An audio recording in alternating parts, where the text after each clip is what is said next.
Hi, this is Santosh. Welcome to English Abhayam. நீங்கள் இந்த re-evaluation apply பண்ணுறதுக்கு நிறைய ப்ராப்ளம் இருக்கா? ஃபர்ஸ்ட்டு இந்த வெப்சைட்டில் போய்க்கோங்க. இதில் 2-3 பிரச்சனை இருக்குது. ஈவன் தோ இப்போ நீங்கள் இந்த கிளிக் டு அப்ளை இதை கிளிக் பண்ணிவிட்டு இந்த பர்டிகுலர் பேஜ் போனதுக்கப்புறம் நமக்கு லாகின் அண்ட் அப்ளையை கிளிக் பண்ணிவிட்டு இதில் எல்லா இன்ஃபர்மேஷன்ஸும் நமக்கு கொடுக்குறோம். பட் இருந்துமே உங்களுக்கு சில பேருக்கு வந்து ஃபெயில்டுன்னு வருது, இன்ஃபர்மேஷன் ராங்குன்னு வருது, ஃபாதர் நேம் ராங்குன்னு வருது. அப்படின்ற பட்சத்தில் நீங்கள் மறுபடியும் ட்ரை பண்ணுங்கள். நான் வந்து ஒரு சில பேருக்கு இந்த மாதிரி இப்போ ஃபார் எக்ஸாம்பிள் நேம் இப்போ சந்தோஷ் குமார் அப்படி இருக்குதுன்னு வச்சுக்கோங்களேன். சந்தோஷ் குமாருக்கு கேப் விடாமல் ஒரு தடவை ட்ரை பண்ணேன், அப்புறம் கேப் விட்டு ஒரு தடவை ட்ரை பண்ணேன், அப்புறம் சந்தோஷ் குமார் ஜி இனிஷியல் போட்டு ஒரு தடவை ட்ரை பண்ணேன். இந்த மாதிரிலாம் பண்ணும்போது ஆட்டோமேட்டிக்காகவே ஏதாவது ஒரு விதத்தில் கிளிக் ஆகிடுது. ஃபாதர் நேம், மதர் நேம், இந்த மாதிரிலாம் ஏதாவது போடும்போது ஏதோ ஒரு நம்பரில் நமக்கு கிளிக் ஆகிடுது. சப்போஸ் அப்படியும் உங்களுக்கு கிளிக் ஆகலை அப்படின்னா நீங்கள் இதிலே ஹெல்ப்லைன் வந்து பெங்களூர் நம்பர் ஒன்று இருக்குது, ஓகேங்களா? அந்த பெங்களூர் நம்பர் இப்போ உங்களுக்கு ஸ்க்ரீன்லேயும் காமிக்கிறேன். இந்த நம்பருக்கு கால் பண்ணுங்கள். கால் பண்ணால் ஒரு மேடம் ஒருத்தவங்க எடுக்கிறாங்க. ஆக்சுவலி அவங்ககிட்ட சொன்னாலும் அவங்க வேறு என்ன, நான் ஒரு 3-4 தடவை கால் பண்ணிட்டேன். ஏன்னா என்னோடய ஸ்டூடெண்ட்டுக்கு ஓப்பன் ஆகுது, அவன் ஓப்பன் பண்ணி அவன் பண்ணிட்டான். பட் இன்னொரு ஸ்டூடெண்ட்டுக்கு ஓப்பன் பண்ணலான்னு பார்த்தா ஓப்பன் ஆக மாட்டேது. என்னன்னு தெரியலையே அப்படி சொல்லிட்டு நாங்கள் இந்த மாதிரி வந்து வேறு ஸ்டூடெண்ட்டுக்கு ஒர்க் ஆகுது, பட் இந்த ஸ்டூடெண்ட்ஸ்க்கு இந்த மாதிரி ஃபெயில்டுன்னு வருது, லாகின் ஆக மாட்டேது அப்படின்னு சொன்னால் அவங்க என்ன சொல்கிறாங்க, இப்போ கிளிச்சாக இருக்குது சார். இப்போ 100 பேர்னா 100 பேர் வந்து உள்ளே வந்துட்டாங்கன்னா அடுத்த 100 பேருக்கு வந்து நெக்ஸ்ட்டு தான் போகும், அதனால கொஞ்சம் வெயிட் பண்ணி பாருங்கள் அப்படின்னாங்க. நாங்கள் ஒரு 1 ஹவராக ட்ரை பண்ணிவிட்டு திரும்ப ட்ரை பண்ணோம், அவங்களுக்கு கால் பண்ணோம். திரும்ப அவங்க என்ன திரும்ப ஒரு 1 ஹவர் சொன்னாங்க. சரி ஓகே, நியர்லி 12 o'clock 12:30 ஆகிடுச்சு. காலையிலேருந்து ட்ரை பண்ணி திரும்ப 12:30 கால் பண்ணால் ஒர்க் ஆகலை. திரும்ப 12:30 கால் பண்ணால் சரி நைட் ஒரு 12 o'clock மேலே 1 o'clock அந்த மாதிரி ட்ரை பண்ணுங்க அப்படின்னு சொல்கிறாங்க.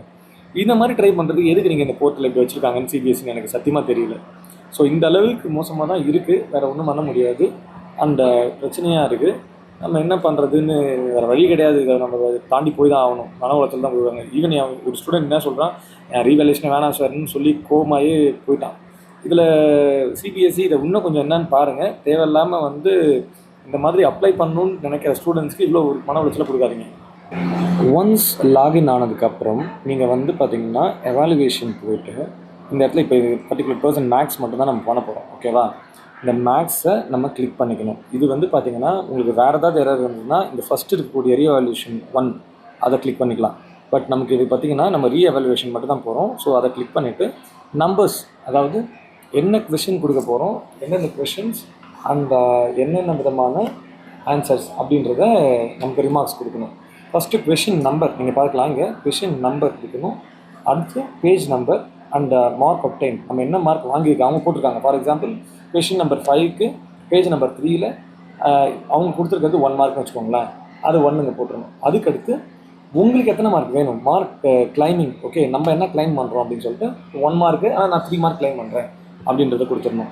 அதுக்கடுத்து பக்கத்தில் ரீசன் ஃபார் ரீஎவாலுவேஷன் இருக்கு இல்லையா, அந்த இடத்துல நம்ம ரீசன் அதாவது எழுதிக்கலாம். சரி சார், எனக்கு இது ஹெல்ப் பண்ணலாம் யாருமே இல்லை சார், இதில் நான் எப்படி பண்ணுறதுனே தெரியல, எங்கள் ஸ்கூலில் எனக்கு கான்டாக்டே இல்லை அப்படின்றவங்களுக்கு இந்த இடத்துல பார்க்கலாம். நம்ம வந்து கொஷின் நம்பர் போட்டிருக்கேன் 33A, page number 2 and 3 comma போட்டு கொடுத்தேன், mark obtained and mark claiming. 1 mark வாங்கியிருக்கோம், 4 மார்க்ஸ் கிளைம் பண்ணுறோம் நம்ம.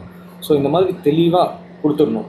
கொடுத்துட்டு அதுக்கடுத்து ரீசன் ஃபார் ரீவேல்யூவேஷன் அந்த பர்டிகுலர் போர்ட்டலில் போய்ட்டு அந்த பேஜில் கிளிக் பண்ணிவிட்டு நீங்கள் முடிஞ்ச அளவுக்கு இந்த கண்டென்ட் போடலாம். இந்த கண்டென்ட்லாம் வந்து பார்த்திங்கன்னா நீங்கள் என்ன பண்ணலாம், உங்கள் ஆன்சர் பேப்பர் எடுத்து அப்படியே ஸ்க்ரீன்ஷாட் எடுத்து பர்டிகுலர் கொஷினை ChatGPTயில், ஜெமினாய், அப்புறம் மெட்டா AI இந்த 3த்துலேயும் மாற்றி போட்டு எதில் வந்து நல்ல ப்ராம்ப்ட் கொடுக்குதோ உங்களுக்கு வேணுன்ற மாதிரி போட்டுக்கோங்க. I am a student of CBSE class 12. I want to reevaluate my paper. I got 1 mark for this question, but it has 5 mark question, and I want you to give me a prompt or a perfect how to improve the marks அப்படின்னு.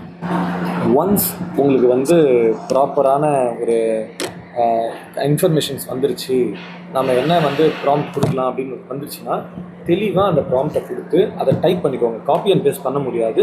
So நீங்கள் தெளிவாக உங்களுக்கு என்ன அந்த ChatGPTயில் வருதோ பர்ஃபெக்டாக அந்த கொஷனுக்கு வந்து அதை எப்படி எக்ஸ்பிரஸ் பண்ணுதோ அதை வந்து கொடுங்க. The students have identified the required probability expression. அது வந்து ChatGPTயே கொஞ்சம் நல்லா கொடுக்குது, ஜெமினாயும் நல்லா கொடுக்குது. 3த்துலேயும் அந்த ஃபோட்டோவை கொடுத்து எதில் வந்து பர்ஃபெக்டாக வந்து இதுக்கு மார்க்ஸ் அவார்ட் பண்ணுற மாதிரி சொல்லுதோ அதை கொடுங்க. ஃபார் எக்ஸாம்பிள் நீங்கள் 15 மார்க் எடுத்திருக்கீங்க அப்படின்னா நீங்கள் ஒரு 27 எடுத்தால் பாஸ் அப்படின்ற கணக்கில் நீங்கள் வந்து கண்டிப்பாக 15 12 15 மார்க்ஸே நீங்கள் வந்து கிளைம் பண்ணலாம். அப்போ வந்து நீங்கள் 15 மார்க் வந்து மார்க் ஒப்டைன்லேருந்து, அதாவது நீங்கள் வந்து கிளைம்டு வந்து 15 மார்க் போட்டிங்கன்னா அதில் வந்து மார்க் ஒப்டைன்ட்டை மைனஸ் பண்ணிக்கணும். அப்போ தான் வந்து லைக் ஆக்சுவலாக உங்களுக்கு எவ்வளோ மார்க் வரும் தெரியும். ஃபார் எக்ஸாம்பிள் நான் 15 கிளைம் பண்ணுறேன், மார்க் ஒப்டைனில் வந்து ஒரு 5 மார்க் இருக்குது ஆல்ரெடி, அப்போனா அது மைனஸ் பண்ணிட்டேன் 10 மார்க் தான். அப்போ நான் 15 எடுத்தாலும் 10 மார்க் வந்தாலும் 25 தான், 27 எடுத்து தான் பாஸ். 2 மார்க் எனக்கு மிஸ் ஆகுது. அது தெளிவாக புரிஞ்சுக்கணும் நீங்கள். அப்போ நீங்கள் வந்து மார்க் கிளைம்டை கவுண்ட் பண்ணிவிட்டு மார்க் ஒப்டைன் கூட அதை மைனஸ் பண்ணிடணும். மைனஸ் பண்ணால் என்ன மார்க் வருதோ அதுதான் உங்களுக்கு வரக்கூடிய மார்க். ஸோ அப்போ வந்து நீங்கள் ஒரு 15 மார்க் எடுத்திருக்கீங்க, அப்போ மார்க் கிளைம்டு வந்து கண்டிப்பாக அட்லீஸ்ட் ஒரு 15 மார்க்காவது இருந்தால் கொஞ்சம் நல்லாயிருக்கும். ஸோ டீச்சர்ஸ் வந்து மார்க் போடுறது அது எப்படி 15ல் ஏதாவது உங்களுக்கு வந்து பார்த்தீங்கன்னா ஒரு எப்படி சொல்கிறது, ஒரு 2-3 மார்க் போனாலும் பாஸ் பண்ணுறதுக்கு கொஞ்சம் சான்சஸ் அதிகமாக இருக்கும். நான் சொல்கிற கான்செப்ட் உங்களுக்கு தெளிவாக புரிஞ்சிருக்கும்னு நான் நினைக்கிறேன். ஓகே, அதை மிஸ் பண்ணிடாதீங்க, ரொம்ப பிரச்சனை. அதே மாதிரி நீங்கள் ஒன்ஸ் இப்போ இந்த மாதிரிலாம் எல்லாம் சப்மிட் பண்ணி முடிச்சிட்டிங்க, எல்லா கொஷின்ஸ்க்கும் நான் ஒரு 8 கொஷின்ஸ் கொடுக்குறேன் பாருங்களேன். இப்போ பார்த்தீங்கன்னா நான் இதில் வந்து ஒரு 7 to 8 கொஷின்ஸை வந்து போட்டுட்டு அதுக்கு ப்ராம்ப்ட்டும் போட்டாச்சு, ரீசன் ஃபார் ரீவேல்யூவேஷன் எல்லாமே போட்டாச்சு, எல்லாமே தெளிவாக இருக்குது. ஸோ நம்ம முடிஞ்ச அளவுக்கு ட்ரை பண்ணி பார்ப்போம் அப்படின்ற ஒரு கான்செப்ட் தான் பண்ணியிருக்கோம். அண்ட் இதில் வந்து சிலதெல்லாம் வந்து மார்க்ஸ் கிளைம் பண்ணுறது வந்து மேக்ஸிமம் மார்க் கிளைம் பண்ணியிருக்கோம், அது அவங்க கொடுக்குறாங்களா கொடுக்கலையான்றது இப்போ ஆல்ரெடி சிபிஎஸ்சி ப்ராப்ளமாக இருக்குன்றதால நம்ம கிளைம் பண்ணியிருக்கோம். சரிங்களா, கிட்டத்தட்ட வந்து நம்ம இதில் கிளைம் பண்ணியிருக்கிறதே வந்து பார்த்திங்கன்னா 19 மார்க்ஸ். இந்த இடத்துல நீங்கள் வேறு சப்ஜெக்ட் போட போகிறீங்கன்னா மேக் அனதர் ரீஎவாலுவேஷன் ரெக்வஸ்ட் இருக்குது பார்த்தீங்களா, அதுதான் கிளிக் பண்ணணும். இப்போ நீங்கள் சப்போஸ் இதை ஃப்ரீஸ் அண்ட் ப்ரொசீட் கொடுத்துட்டிங்கன்னா நல்லா புரிஞ்சுக்கோங்க, வேறு பேப்பர் உங்களால் பண்ண முடியாது. ஓகே, அதில் மறுபடியும் once you confirm your reevaluation application will be locked and frozen. So இந்த இடத்துல ஆட் மோர் சப்ஜெக்ட் நீங்கள் கொடுக்கணும். நீங்கள் சப்போஸ் அதை கொடுக்காமல் விட்டுட்டிங்கன்னா கண்டிப்பாக வேறு சப்ஜெக்ட் உங்களால் பண்ண முடியாமல் போயிடும். நல்லா புரிஞ்சுக்கோங்க. அது இப்போ வந்து நான் இவ்வளோ கொஷின்ஸ் போட்டதுக்கு 475 rupees. ஓகே, அண்ட் ஏதாவது இதில் 4 பேங்க்கில் ஏதாவது ஒன்று கிளிக் பண்ணிவிட்டு, இதில் இந்த பேங்க்கில் எனக்கு அக்கௌண்ட் இல்லைனாலும் பிரச்சனை இல்லை, நம்ம இதுதான் போட போகிறோம், இது அவங்களுடைய பேங்க்கு. நம்ம ஏதாவது ஒரு பேங்க்கை கிளிக் பண்ணிவிட்டு அதுக்கடுத்து நம்ம ஜிபே கியூஆர் கோட் வந்து நம்ம இதில் லைக் ரெக்வஸ்ட் பண்ணிக்கலாம். இப்போ பாருங்கள், யூபிஐன்னு கொடுத்தாச்சு. ஸோ அது வந்துருச்சு. அண்ட் இப்போ வந்து ஒர்க்கும் ஆகுது. ஸோ அதனால் வந்து பார்த்திங்கன்னா நீங்கள் வந்து ஈஸியாக பே பண்ணிக்கலாம். ஒரு சப்ஜெக்ட்னால் இது டக்குன்னு முடிச்சிடலாம். சப்போஸ் 2-3 சப்ஜெக்ட்னால் ஒரே நேரத்தில் தான் பண்ண முடியும். நீங்கள் நினச்ச மாதிரி ஒரு நேரத்தில் ஒன்று பண்ண முடியாது. ஒரே நேரத்தில் எல்லா சப்ஜெக்ட்டும் பண்ணணும். ஓகே, இப்போ 3 சப்ஜெக்ட் பண்ண போகிறோன்னா ஒரே நேரத்தில் 3 சப்ஜெக்ட்டும் பண்ண முடியும். இப்போ பாருங்கள், இந்த எல்லா கொஷின்ஸ் பண்ணியிருக்கேன் பார்த்தீங்களா, இது ஒரே நேரத்தில் பண்ண கம்ப்ளீட் ஆகிடுச்சு. ரீஎவாலுவேஷன் ஃபைனல் சப்மிஷன் அப்படின்ற மாதிரி எனக்கு சப்மிட் ஆகிடுச்சு. அண்ட் ஆல்சோ அப்ளிகேஷனும் சப்மிட் முடிஞ்சிடுச்சின்னு சொல்லிட்டு வந்துடுச்சு. ஸோ அதனால் இதுக்கு மேலே எனக்கு ப்ராப்ளம் கிடையாது. ஸோ கிளியராகவே எல்லாமே இருக்குது.